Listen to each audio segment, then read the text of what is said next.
I'm joined with Ian Graham from Oroco Resources. Ian, thanks for joining us. Thank you. Thanks for having us. So there's been some big talk in terms of copper this week in relation to the tariffs. I'm curious here, when you're thinking about the copper market in 2025, what are the things that you're thinking about? Why are you excited about copper? I think our view of the copper thesis is a high-level view. Long-run demand for copper will be strong, and we're obviously an exploration project with a resource, and so it's the long run that counts for us. I think tariffs, etc., will play themselves out in the fullness of time. And to be honest, the sort of short-term effects of that are a little above my usual focus. Again, we're long run and we see nothing but upside for copper over the intermediate and long run period. So this is the first time we've had you on. What's the high-level overview for the company? Certainly.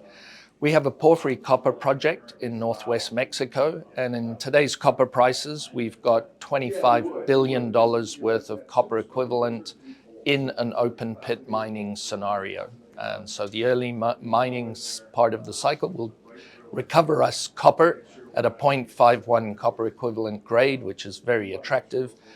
And as we start off with mining, we'll have zero strip and very rapid payback, 3.8 years post-tax. So very compelling, large story, and over 100,000 tons of copper produced each year for 22 years. So you mentioned open pit, you mentioned Mexico. I'm sure that there's people at home and their eyebrows probably raised a little bit, as in there's obviously been some regulatory issues there over at least the previous presidency. What can you tell us about that in terms of investors who are watching, trying to get comfortable with the risk? Certainly. So the first part of this is, yes, there's been a concern about Mexico, but our concessions and our rights are protected because we're essentially grandfathered in terms of our rights in Mexico. So we do see the Sheinbaum administration walking back from some of the AMLO proclamations and initiatives.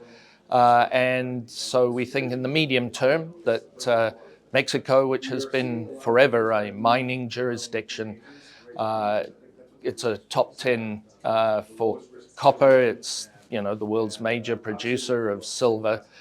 It's a large producer of moly and gold. And so we just see that long run, the situation is robust, and we expect that we'll be in great shape to develop and move the project forward. So let's talk about moving the project forward. I see you guys did a PEA last year. What does 2025 look like in terms of exploration plans or in terms of development? So we're looking forward to commencing drilling again in the course of this year. And moving the project forward towards a PFS into next year, 2026. Okay. Well, Ian, thanks very much for hopping on here. I think copper names are something that those who are doing their homework for sectors that are probably going to do quite well over the next couple of years are probably watching, and they may be watching this video 6 months after this interview happened, but there's going to be people who are doing their homework, and they're going to appreciate this content. So we really appreciate you taking the time to do this. Thanks for having me.